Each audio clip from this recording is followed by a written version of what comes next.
Hello, good morning. Thanks for joining me in my shop. Last video ended with me wondering whether the tubes were working properly in this radio, especially the output tube, because I can get no output out of it. And subsequently, off camera, I did test the 3V4, that's the output tube in here, and it tests just fine. It's brand new. Now, something else that's been brought to my attention is that my battery supply for feeding the tubes may be insufficient. It should be the right voltage, 1.5 volts. It's a single 1.5 volt battery here, but it may not be able to provide the current necessary. Now, when we ran the radio in the last video, I saw 180 amps. 180 amps. Wow, that would have been scary. 180 milliamps, and for some reason, beyond me, I thought, hey, that's just fine. 180 seemed to ring a bell in my head. I don't know what bell it was ringing, but 180 milliamps doesn't make a lot of sense. So I'm back to the theory of this battery can't do it. Now this battery, yesterday I took it out of a package. It's brand new. It's a alkaline battery. It's not old. Only purchased a couple months ago. There's no reason to think that this battery is not normal. But I have hooked up another meter. That's this one.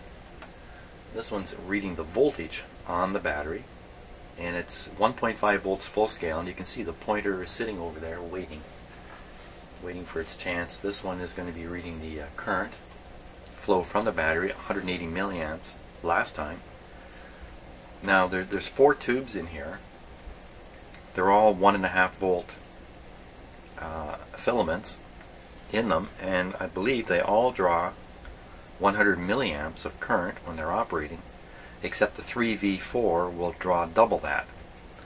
It has a parallel filament in it. Actually has two filaments in the 3V4, so it draws double the current.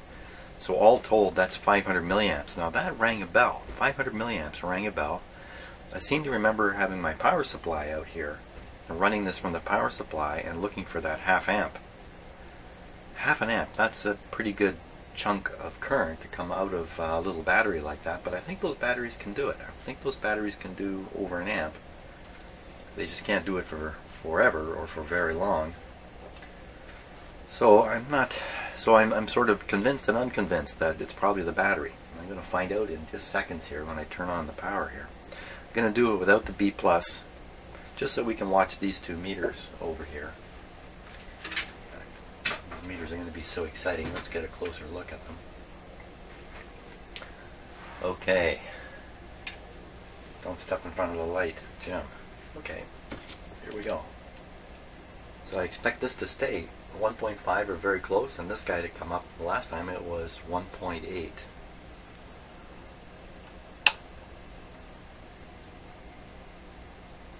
So we're at 1.8 again, and we're reading, it did drop the voltage down from 1.5 to about 1.2. It's a little low.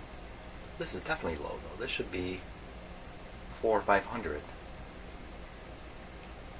So what's happening there is a very good question. Why? I mean, it would appear as if there's a tube not drawing any power.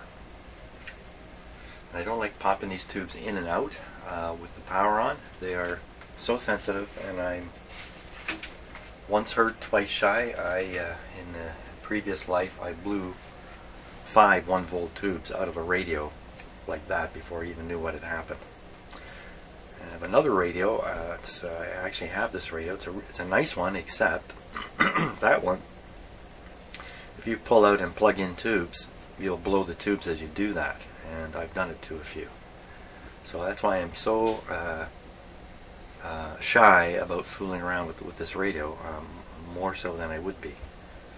Now, I'm not even going to turn on the B+, because I think we can be pretty sure it's not going to work. This is holding fairly steady. It's not falling off rapidly. So my options here are, let's see, this small loss of voltage does not account for the low current. Some open tubes would account for the low current, open tube filaments, but I know the 3V4 is working, so it can't be the 3V4. So with the 3V4 working, I should be able to tap the grid and get sound out of the speakers. which I sort of kind of did a little bit last time around. So what I'm sitting here pondering is, should I switch over to a regular power supply to power the filaments and take the risk, or should I assume there's something else going on here? And I only tested the 3V4, I didn't test the other tubes. Again, because it seems as if the problem is really starting right here. I could parallel in another battery.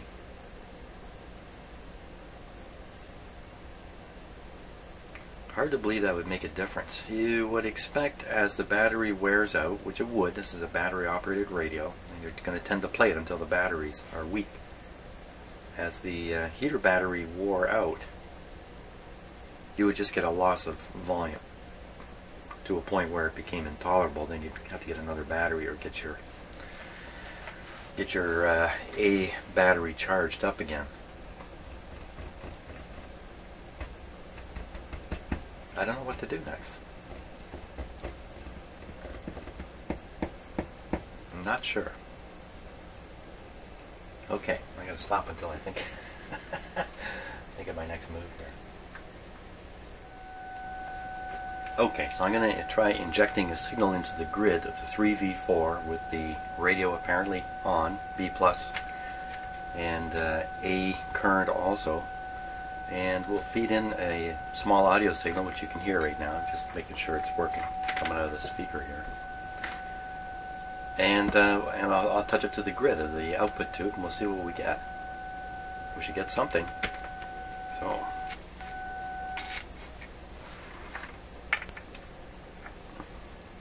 okay, I'm just going to isolate this with just a capacitor.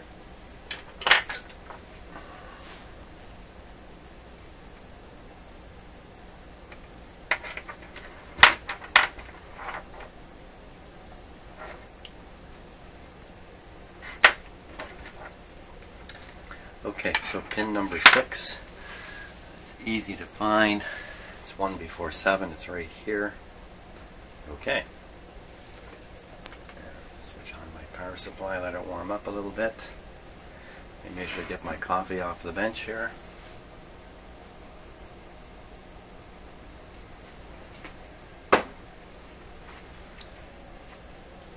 Okay, so this meter is going to read the B+ voltage. This is reading the A voltage. This is reading the A current. This doesn't need to be right here. I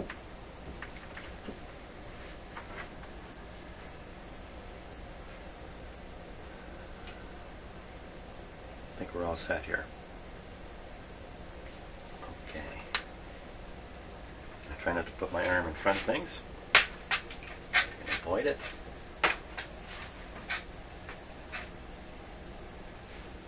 Go.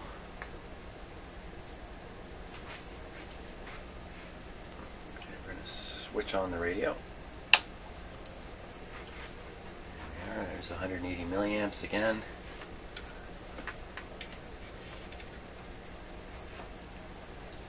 Okay, we'll bring on the B+.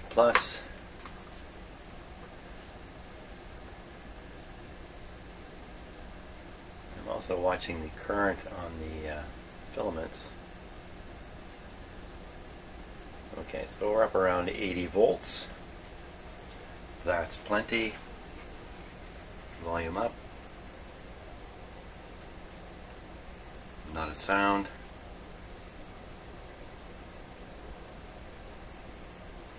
Okay, everything's ready. Let me just... There we go.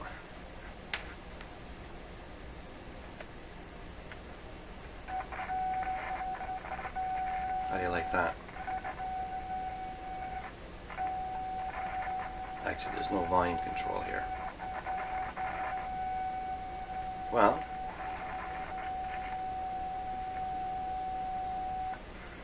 that certainly says I'm working. Let me go back one tube here. Well, let's take a look at the schematic first.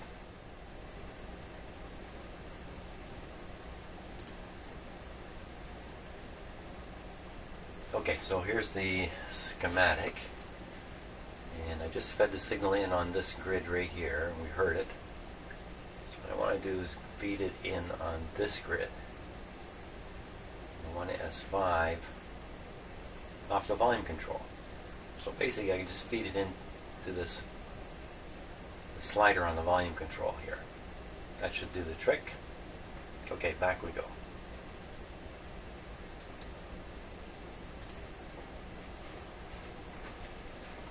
Okay, so the volume control pins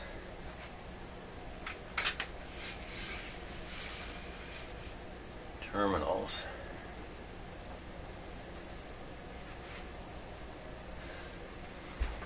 okay, so this should do it here. Loud.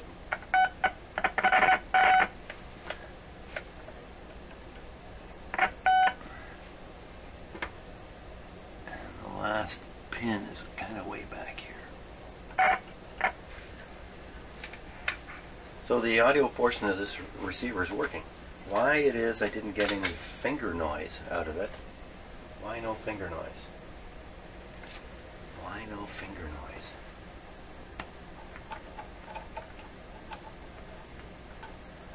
It's just a misleading test.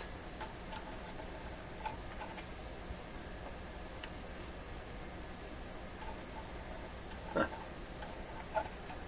Maybe if I go back 1, 2.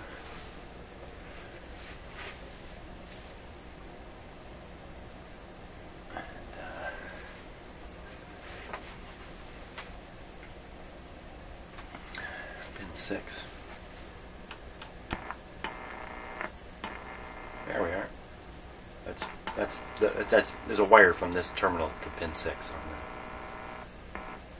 there. There you go. I just didn't go far enough. Okay, so now we know the problem is there's no radio output. So why no radio output?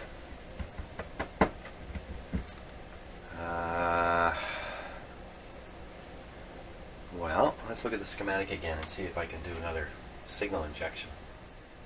Okay, so I've injected signal here and heard it.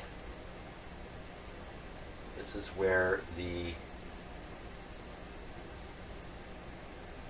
detector's here.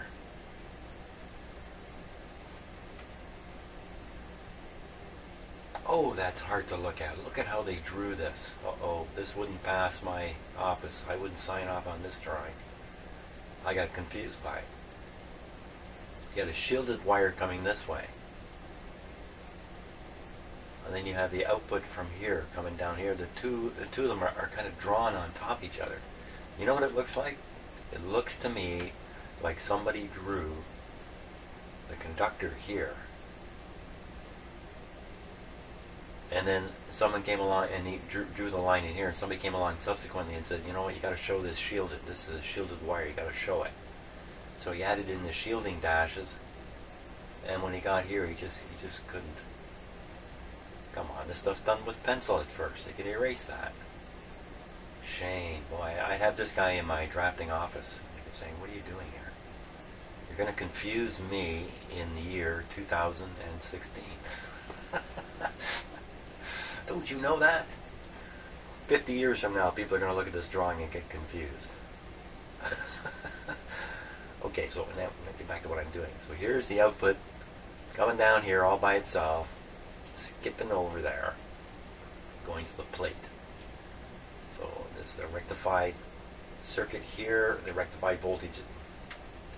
So this little guy is draining out any RF. There's a big resistor here. So the RF goes down this way. Looks like a nice short circuit for it. The audio doesn't like this capacitor. The audio carries on through here. The audio is knocked out here. And this is also the ABC capacitor. That's how I would interpret this. So why nothing here? Why are we hearing nothing here? These two tubes, one of these two tubes not working?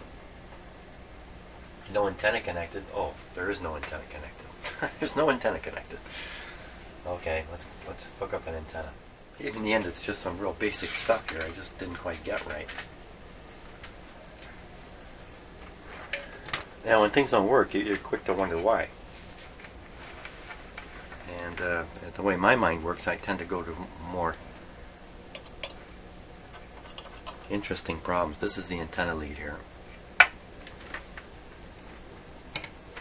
It'd be good if I turned the antenna on. That might have been a bit of a problem too. Turn the volume up. Yep. We got current. We've got voltage.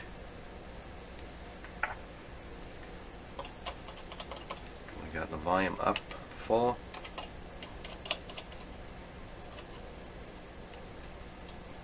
Not a crackle. Let's try a different band here.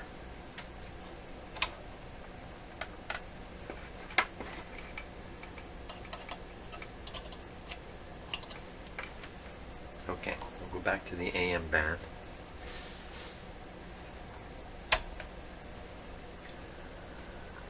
We'll have to feed in our own radio signal that we can put in at a pretty high level and not rely on my antenna arrangement here, which could easily be kind of crummy. Okay, so we'll fire up the signal generator here.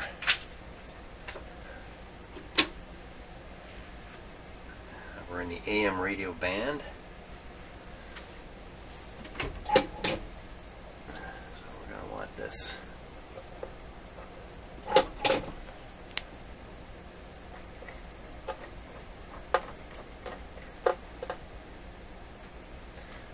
Somewhere towards the middle, around 900. We want a fairly hefty signal, and it's modulated. Should be a nice warm 400 hertz tone. Okay, I need a cable.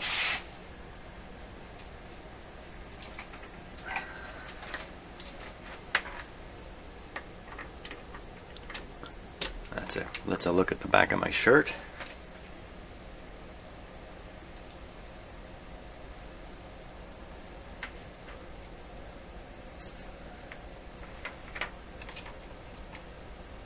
Around one side, other side on the antenna. The radio is tuned roughly in the middle here. Volume's up. Okay, let's see if we can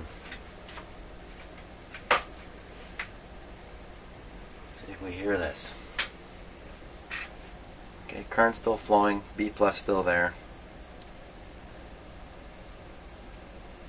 Don't need this connection anymore. Volume is up, full. There we go. Tuning the signal generator.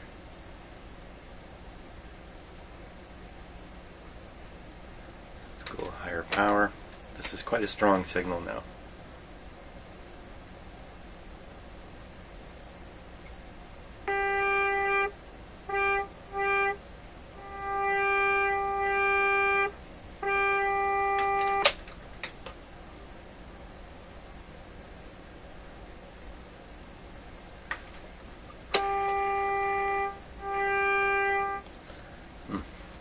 Well, it's making sound. That's good. Doesn't sound right though, does it?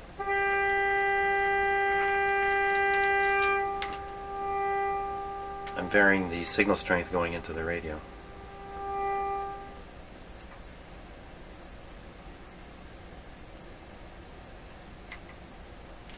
What happened?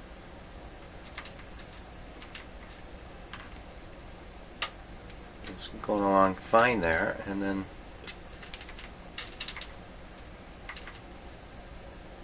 what happened?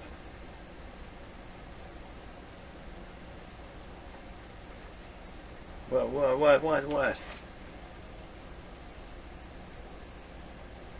Still have B plus, still have current.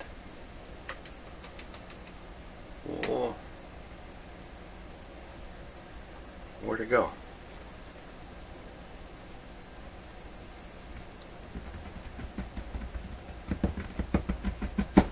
Did I just blow something up? Man,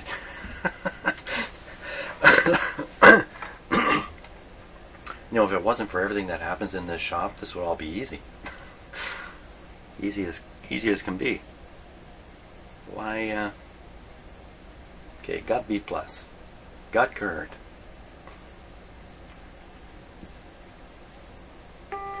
Oh. Oh my gosh, dirty volume control. Oh, that could haunt me at every turn here.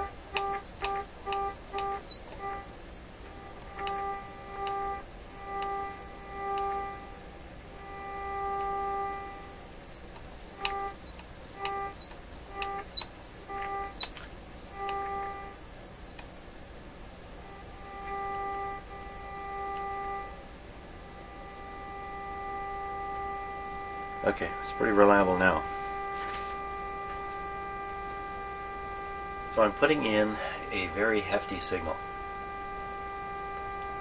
And it sounds cut off to me. It has that buzzy quality to it. It's not a nice smooth musical tone. It has a bit of an edge to it. So I'm ramming in a heavy signal. The signal's getting chopped off somewhere on its way. But that's what it takes to get through this radio right now.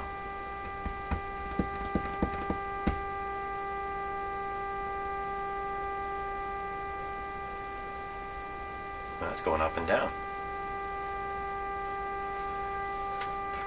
I happen to have a meter connected here.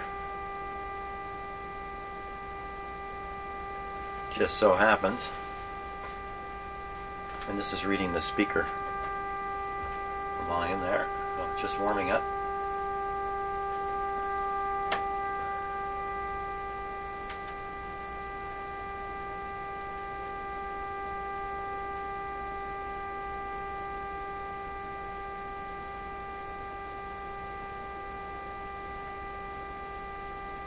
I'm not moving, I'm just watching.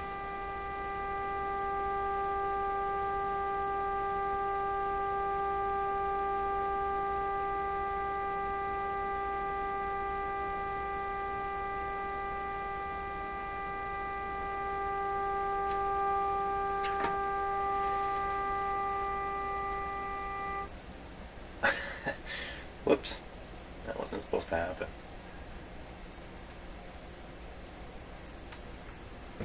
I'm going to let you watch the current flow in the heaters relative to the sound going up and down. Now the sound is gone. What happened?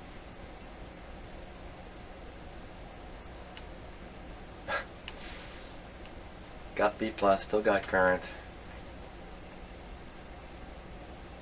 Battery voltage is 1.15 volts now. It's down quite a bit. So putting out 160 milliamps, close to 170. It's probably 165, 168. Come on, man. Why would you quit? Completely. Ah, man.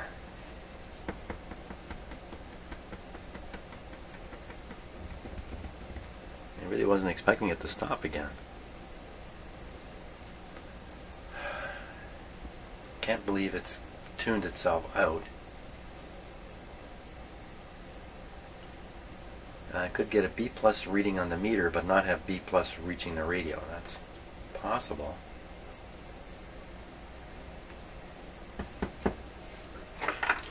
Just the way I've got the leads connected in here.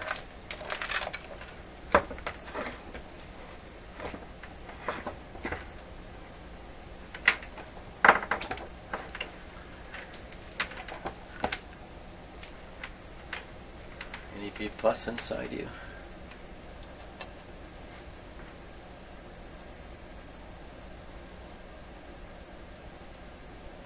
$77 volts worth. It is a little low. The B+ is a little low. Why would it have gone down? Okay, back up. So B+ 85 current, just around the 170 mark. Still, hey, we still got this weird. How can this radio work with such low current? flow. It's still not making sense. You know, unless the information I got about the current draw on these tubes is wrong. Unless I read something wrong. I thought I saw 100 milliamps per tube. Because at 160 milliamps, I'm only running a tube and a half. In fact, that's not even enough to run the output tube. It's supposed to be drawing 200 milliamps. You know, I must have got that wrong. Let's settle that. Let's settle that before I go crazy. Excuse me. Yeah, 1S5. 1S. Here's one. 1S4. 1S5.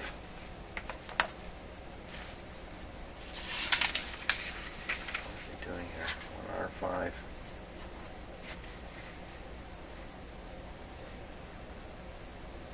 Filament current 50 milliamps.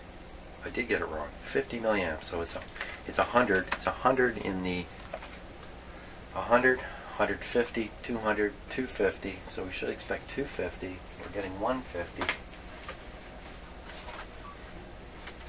Sounds like more tubes not working. That would explain the radio here, wouldn't it? That would explain why the radio doesn't produce good volume. I gotta test more tubes, for crying out loud. Okay, that's what's gotta happen.